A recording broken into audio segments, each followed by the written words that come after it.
चतुर्थी के दिन सात गांठ वाली दुर्वा 21 ले लो और चतुर्थी के दिन गणेश जी को समर्पित कर दो। पंचमी तिथि को उस दुर्वा को उठाकर दूध में डाल दो और उस दुर्वा को दूध में डालकर उस दूध में उस दुर्वा को मल लो और जिसके सफेद चमड़ी पड़ गई हो, चर्म रोग हो गया हो, उस दूध को उस दुर्वा के साथ, दूध नहीं भी हो तो पंचमी के दिन दुर्वा का लेपन शरीर पर कर लें। आधे घंटे तक करने पर पंचमी को प्रदोष काल में स्नान कर लें। महाराज आपको चर्म रोग में आराम लग जाएगा, सफेद चमड़ी अपने असली रंग में आना प्रारंभ हो जाएगी। गणेश पुराण दुर्वा का मूल। महाराज 21 दुर्वा के 108 बंडल बना लो। अगर एग्जाम में बैठ रहे हो, सरकारी परीक्षा में बैठ रहे हो, पास नहीं हो रहे, नौकरी नहीं लग रही, बहुत जगह इंटरव्यू दे दिया, 21 दुर्वा के 108 बंडल बनाओ, उसकी माला बनाओ और देवी के मंदिर में, माता जगदम्बा के मंदिर में, अर्थात जहां शंकर पार्वती पूर्ण परिवार विराजमान हो, ऐसे देवी के मंदिर में गणेश जी के गले में वो माला अर्पण करिया है, अपना नाम बोलकर और जिस एग्जाम में बैठ रहे हैं उसका भाव वर्णन कर महाराज। और वहीं से एक पुष्प लेकर अपने कमरे में जहां पढ़ते हो, कांच की प्लेट में उस फूल को रख दीजिए और दूसरे दिन एग्जाम के लिए चले जाइए, आपको उसका फल अवश्य मिलेगा, अवश्य मिलेगा, आप उसमें उत्तीर्ण होंगे, फल प्राप्त होगा। दुर्वा सुख का अनुभव करा देता, आनंद का अनुभव। घर में शांति ही ना रहती हो, सुख ही नहीं है, क्लेश 24 घंटे बना हुआ है, घर में ना कोई बात ना कोई प्रसंग, उसके बाद भी सबका मुंह फूला हुआ है, उसके बाद भी सबका चेहरा उतरा हुआ है।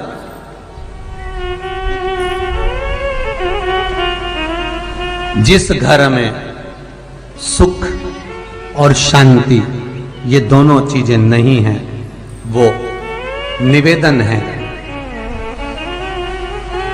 लाल वस्त्र में लाल फूल रखकर उसमें थोड़ा धना, धना जानते हो, वो खड़ा धना आता है, धना पाउडर नहीं, धना, हरा धना, और 5 गोल सुपारी, जो गोल सुपारी होती है पूजन वाली सुपारी, 5 पूजन वाली सुपारी, 5 बेलपत्र इस लाल वस्त्र में रखकर घर के मध्य भाग में पूरे घर का केंद्र बिंदु मिला लो, पूरे घर का नाभि कोण मिला लो, पूरे घर का नाभि स्थल, मध्य स्थल मिलाकर वहां पटे पर रखकर कुंकू चावल से पूजन कर उस पर 3 बार पानी को फेर कर भगवान श्री गणेश जी महाराज के मंदिर में बिना बोले जो रख कर आ जाता है, उसके घर में कभी क्लेश नहीं होता, सुख और शांति ये दोनों प्रवेश कर जाती है। भगवान शंकर का शिवलिंग बेलपत्री के पेड़ के नीचे बनाना, साथ में गोबर के विनायक बनाना, गोबर का गणेश, और गोबर का गणेश बनाकर एक छोटी सी पिंडी जैसी माता जगदम्बा के लिए एक ढेली रख देना, गोबर की, महाराज मिट्टी या गोबर की। इन तीनों स्वरूप का पूजन आप करना बड़े प्रेम से, चंदन चंदन आदि अक्षत पुष्प समर्पित कर कच्चा दूध तीनों पर चढ़ाना, दही तीनों पर चढ़ाना, शहद तीनों पर चढ़ाना, घी तीनों पर चढ़ाना, शक्कर तीनों पर चढ़ाना। पूजन कर कर एक इतना बड़ा लाल वस्त्र, लाल वस्त्र, उस लाल वस्त्र पर अपने हाथ के छापे बनाकर कामना कर कर कि हम पति पत्नी में कभी झगड़ा ना हो, प्रेम बढ़े, क्लेश ना हो, आनंद बढ़े, छापे लगाकर उस वस्त्र से उन मूर्तियों को ढाक देना। पूजन कर कर घी का दिया लगाकर ढाक दीजिए। 108 चावल के दाने लेकर एक एक चावल का दाना अपनी कामना कर कर उस वस्त्र पर डाल दीजिए। वस्त्र का चावल अपने ऊपर बाद में छिड़क लीजिए। मूर्तियों का पूजन कर फिर वापस पूजन कर कर विसर्जन कर दीजिए। अगर अदालत में केस भी चल रहा होगा तलाक तक का, तो भी प्रेम बढ़ सकता है और आपका जीवन सुखमय हो सकता है, आनंदित हो सकता है। कोई पैसे नहीं दे रहा, अवश्य करें। कोई धन नहीं लौटा रहा, अवश्य करें। कहीं किसी कंपनी में आपका पैसा उलझ गया है, नहीं मिल रहा है, अवश्य करें, मिलेगा फल।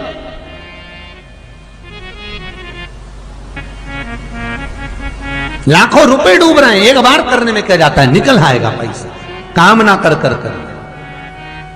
है दुर्वा, क्या प्रियता है? दुर्वा। कितनी दुर्वा गणेश जी को समर्पित करी जाती है? मात्र 5। कितनी? आज के जमाने में लोग गट्ठा बनाकर चढ़ा दें, वो अपनी जगह पर है। 5 दुर्वा पंचम इंद्रियों को वश में करने के लिए और भगवान के 5 जो स्वरूप हैं उनको अपने भीतर उतारने के लिए 5 दुर्वा। और दुर्वा में भी 3 गांठ। जब दुर्वा समर्पित करी जाती है तो उसमें नीचे दुर्वा की डंडी पर गांठ रहती है, 3 छोटी छोटी गांठें होना चाहिए। कितनी गांठ? जो भगवान को समर्पित करी जाती है। गणेश जी का जो दांत टूटा है उस दांत की ओर गणेश जी को दुर्वा समर्पित करी जाती है। इसलिए हमारे करा करो।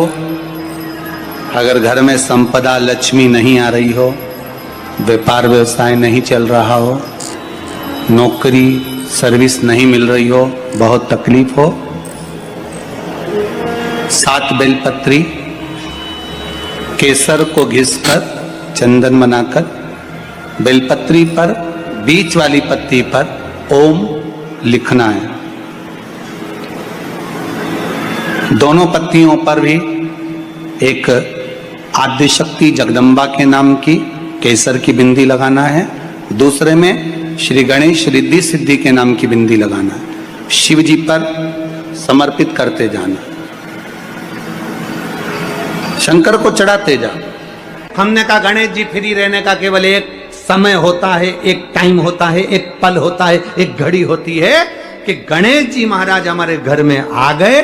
गणेश जी की सबसे पहली जो आरती हो, उस आरती के समय पर अगर धूप बत्ती जलाई जाए या गोबरी को जलाकर उसमें गूगल छोड़ी जाए और गूगल छोड़ने के बाद गणेश जी का नाम ध्रुम वर्ण कह दिया जाए तो गणेश जी को तुम्हारे घर की पूजा स्वीकार करना पड़ती है। बस वो समय हम जानते,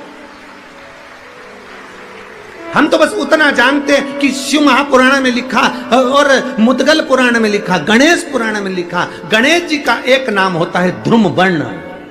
क्या नाम है? ध्रुम वर्ण गणेश जी का एक नाम होता है। जब हम धूप जलाकर और धूप लगाने के बाद में गणेश जी की सबसे पहली आरती करने के पहले अगर हम सबसे पहली आरती गणेश जी की कर रहे हो, अपने घर में स्थापना कर रहे हो, बिठा रहे हो और तुम चाहते हो कि गणेश जी मेरे घर में आके मेरी पूजा को स्वीकार करें और जो मांगू मेरा गणेश मुझे दे 10 दिन के अंदर, तो पहला नाम लेकर पुकार लेना ध्रुम वर्ण विनायक, बैठो, बस काम हो गया। वो फ्री होकर आता है, वो बैठता है, अलमस्तता में बैठता। मुझे जल में विसर्जन करेगा, मेरा ताप तो मिटेगा ही, साथ में जो मुझे जल में विसर्जन करेगा उसके जीवन के भी ताप को मैं मिटा दूंगा। जहां गणेश जी बिठाओ, गणेश जी के आसपास में कम से कम एक हल्दी की और एक कुंकू की 2 बिंदी अवश्य लगाना चाहिए, रिद्धि और सिद्धि के भाव से। कारण क्या होता है कि जब हम गणेश जी का विसर्जन करते हैं तब हमारे घर में से रिद्धि सिद्धि नहीं जाना चाहिए। जब हम गणेश जी का विसर्जन करें तो वो जो 2 बिंदी हमने हल्दी और कुंकू की लगाई है वो रिद्धि सिद्धि के रूप में हमारे घर में रहना चाहिए। कि बहू हमारे घर में, बेटा भले कहीं पर भी जाए घूम फिर कर वापिस आएगा, बेटा भले जाए फिर आ जाएगा, कोई कार्य से गया होगा, कोई कारण से गया होगा, तो गणेश जी बिठाने वालों को ये स्मरण होना चाहिए कि गणेश जी का विसर्जन हो, पर रिद्धि सिद्धि का विसर्जन। दो बिंदी जहां गणेश जी बिठाए उस दीवार पर हल्दी और कुंकू की लगा दीजिए कि रिद्धि सिद्धि हमारे घर में। गणेश जी वहां से उड़ भी गए, गणेश जी वहां से चले भी गए, गणेश जी वहां से विसर्जन भी हो गए, तो रिद्धि सिद्धि हमारे घर में, क्योंकि बहू का घर में होना जरूरी है, रिद्धि सिद्धि का घर में होना जरूरी है। और जहां रिद्धि सिद्धि होगी गणेश जी वहां आएंगे ही, निश्चित है। रिद्धि सिद्धि का होना जरूरी है। घर में अपने जहां गणेश जी बैठे वहां पर दो बिंदी, एक हल्दी की एक कुंकू की, दो बिंदी ये भाव से लगाए। अगर बिंदी नहीं लगाना है तो दो स्वस्तिक बनाए, दो स्वस्तिक बनाए, वो भी रिद्धि सिद्धि का था। हिंदू धर्म में दो तरह के गणेश जी का प्रमाण कहा जाता है, एक राइट सूंड के गणेश, एक लेफ्ट सूंड के गणेश।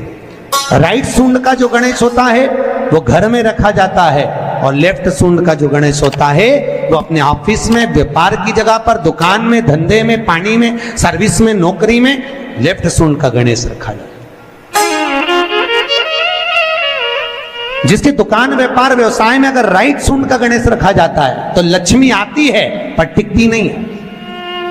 इसलिए घर में सीधी सूंड का गणेश, और दुकान, व्यापार, व्यवसाय में, ऑफिस में उल्टी सूंड का, दो गणेश। तो इसका मतलब ये थोड़ी ना कि तुम्हारे घर में गणेश जी बैठा तो तुम उठा के बदल लिया यहाँ कहीं। तो गणेश जी की दो धर्म पत्नियां, वैसे तो गणेश जी की कुल मिला के 5 पत्नी। कितनी है? गणेश जी की 5 पत्नी।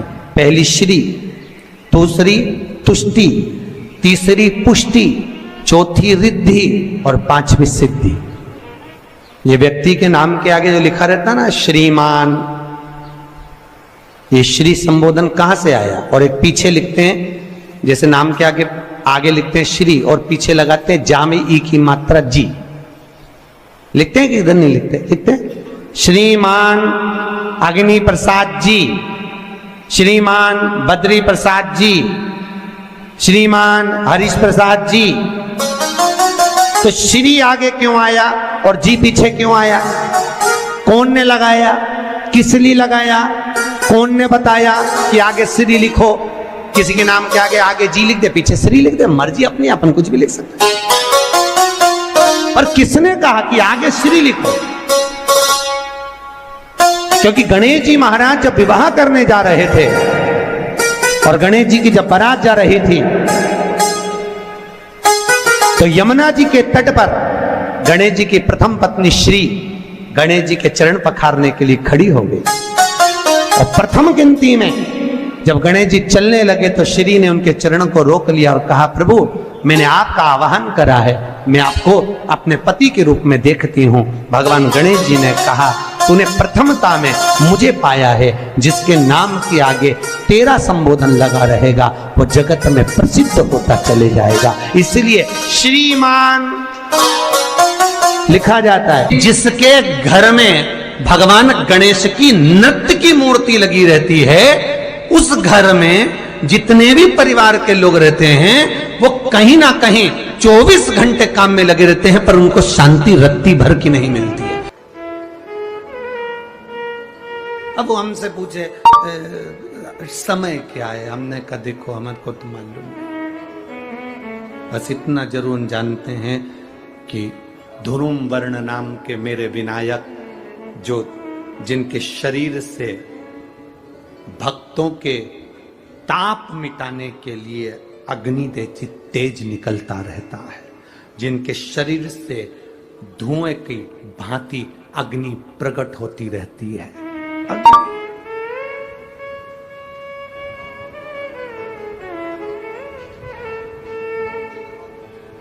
हम तो उनको पहचानते हैं जो दुनिया के ताप मिटाने के लिए प्रगटा। उनके शरीर से अग्नि, धुआं, तेज पुंज प्रकट हुआ। वो ध्रुम वर्ण विनायक साधारण, उसका केवल नाम उच्चारण कर कर भी अगर विराजित किया जाए, वो आया स्वीकार करेगा। आप अभी तक बिठा लेते थे सिद्धि विनायक आओ, मयूरेश्वर आओ, भगवान को बल्लेश्वर पधारो, आपने बुलाया, आया वो, बैठा वो, ऐसा नहीं कि नहीं बैठा। पर हमें समय का भान नहीं हो पाया। हम किस समय पर भगवान को रिझाएं?